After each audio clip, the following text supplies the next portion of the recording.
ایک شخص بہت ہی زیادہ غریب اور مفلس تھا۔ اس کی غریبی اور مفلسی کا عالم یہ تھا کہ اگر وہ کسی کو سلام کرتا تو کوئی اس کے سلام کا جواب دینا بھی پسند نہیں کرتا تھا۔ اگر وہ کسی کے قریب جا کر بیٹھ جاتا تو لوگ وہاں سے اٹھ کر چلے جایا کرتے تھے۔ اگر وہ کسی کو دیکھ کر محبت سے مسکراتا، لوگ اس کی مسکراہٹ کا جواب بھی نہیں دیتے تھے۔ نہ کوئی اس سے دوستی کرتا، نہ کوئی بات چیت کرتا، نہ کوئی اسے اپنے ہاں شادی بیاہ میں بلایا کرتا تھا۔ یعنی وہ اپنی غریبی کی وجہ سے بالکل اکیلا رہ گیا تھا۔ لوگوں کا یہ رویہ دیکھ کر اسے بہت تکلیف ہوئی اور اس نے یہ بات طے کر لی کہ لوگ اسی کو سلام کرتے ہیں جس کے پاس پیسہ ہو، لوگ اسی سے دوستی کرتے ہیں جس کے پاس مال و دولت ہو، لوگ اسی کی عزت کرتے ہیں آج کی سوسائٹی میں جو کہ مالدار ہو۔ ہم جیسے غریبوں کو آج کے معاشرے میں جینے کا کوئی حق نہیں۔ آخرکار اس نے یہ طے کیا، اگر دنیا میں عزت مال و دولت کی بنیاد ہے تو اب میں بھی مال و دولت جمع کرنے کی کوشش کروں گا۔ اس شخص نے دن کو دن نہ جانا، رات کو رات نہ جانا۔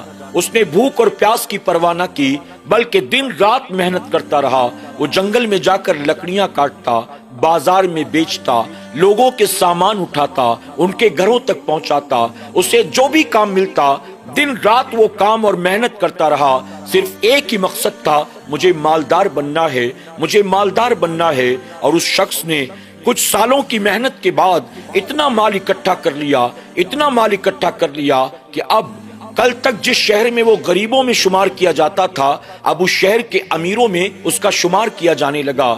کل تک جو لوگ اس کے سلام کا جواب نہیں دیتے تھے، اب وہ خود بڑھ بڑھ کر اسے سلام کرتے تھے۔ ہر کوئی اپنی شادی بیاہ میں اسے دعوت دیتا، ہر کوئی اس سے دوستی کرنے کی، بات چیت کرنے کی کوشش کرتا۔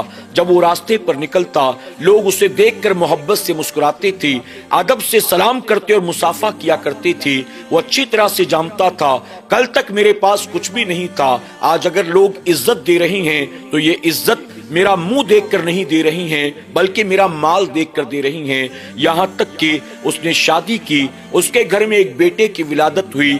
وقت گزرتا رہا، اس کا بیٹا جوان ہو گیا اور وہ شخص خود بڑھاپے کی دہلیز پر پہنچ گیا۔ جب اسے یقین ہو گیا کہ اب میں بہت جلد دنیا سے رخصت ہونے والا ہوں، اس نے اپنے جوان بیٹے کو بلایا اور بلا کر کہنے لگا، بیٹے تو نے میرے ماضی کو نہیں دیکھا ہے، تو نے میرے پاسٹ کو نہیں دیکھا، تو نے میرے پریزنٹ کو دیکھا ہے۔ جب تو نے آنکھیں کھولی تو تیرے پاس اچھا مکان تھا، تیرے پاس کھانے پینے کو سارا سامان تھا، تیرے باپ کے پاس بہت مال و دولت تھی، تیرے باپ کی معاشرے میں بہت عزت تھی، لیکن تجھے پتہ نہیں ہے تیرے باپ نے یہ سب کچھ کیسے بنایا ہے۔ تیرے باپ نے اپنا خون پسینہ ایک کیا ہے، تب جا کر اس نے یہ مال اکٹھا کیا ہے۔ میرے بیٹے، میں تجھے اللہ کا واسطہ دے کر کہتا ہوں، میرے مال کو برباد مت کرنا، یہ میری جوانی کی کمائی ہے۔ اگر تو کسی سکے کو اٹھا کر دیکھے گا، اس سکے کے نیچے تجھے تیرے باپ کا پسینہ نہیں، تجھے تیرے باپ کا خون مل جائے گا۔ کل تک جب میرے پاس کچھ بھی نہیں تھا، لوگ مجھے حقارت کی نظر سے دیکھا کرتے تھے۔ جب میں نے مال و دولت کو اکٹھا کر لیا، لوگوں نے مجھے عزت دینا شروع کر دیا۔ بیٹا، اگر تو چاہتا ہے کہ میرے بعد بھی تیری عزت بنی رہے، اگر تو چاہتا ہے کہ میرے بعد بھی لوگوں کے دلوں میں تیری محبت باقی رہے، تو اس کی خاطر مال و دولت کو برباد مت کرنا۔ ایک ایک روپے کو سوچ سمجھ کر خرچ کرنا، اس پیسے کو بالکل ضائع مت کرنا۔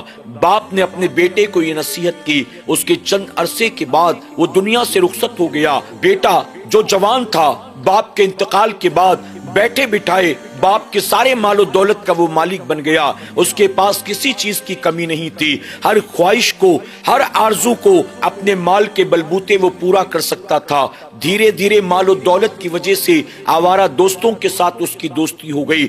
نتیجہ یہ ہوا، آوارہ دوستوں نے اس بیٹے کو بھی آوارگی کے راستے پر ڈال دیا۔ اب وہ رات رات بھر اپنے دوستوں کے ساتھ شراب و شباب و کباب کی محفلیں سجایا کرتا تھا۔ ہر رات کو محفل سجتی تھی، شراب کا دور چلتا۔ اپنے باپ کی محنت کی کمائی کو دونوں ہاتھوں سے وہ لٹایا کرتا تھا۔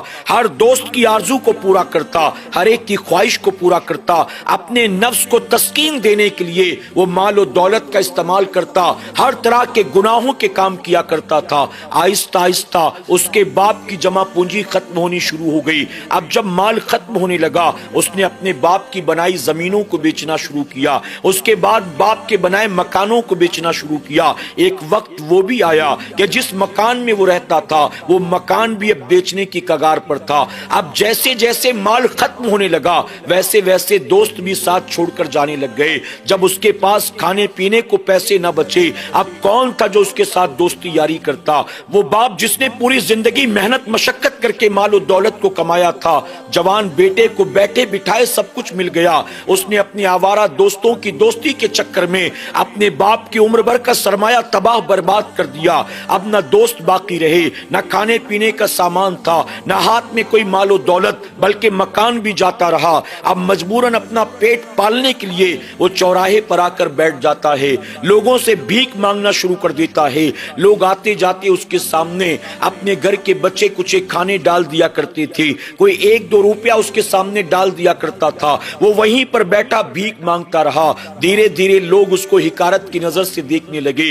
لوگ کہتے تھے تجھے پتا نہیں تیرے باپ نے کتنی محنت سے مال کمایا تھا، تجھے پتا نہیں تیرے باپ نے اپنی جوانی کو کس طرح سے آگ کی بٹی میں جھونکا تھا تب جا کر مالدار بنا تھا، تجھے بیٹھے بٹھائی یہ سب کچھ ملا تو انہیں تباہ برباد کر دیا۔ وہ لوگوں سے بھیک مانگ کر اپنا گزارا تو کر رہا تھا لیکن لوگوں کی باتیں سن کر، لوگوں کے تانے سن کر، لوگوں کی نگاہوں کے تیر وہ برداشت کیسے کر سکتا تھا؟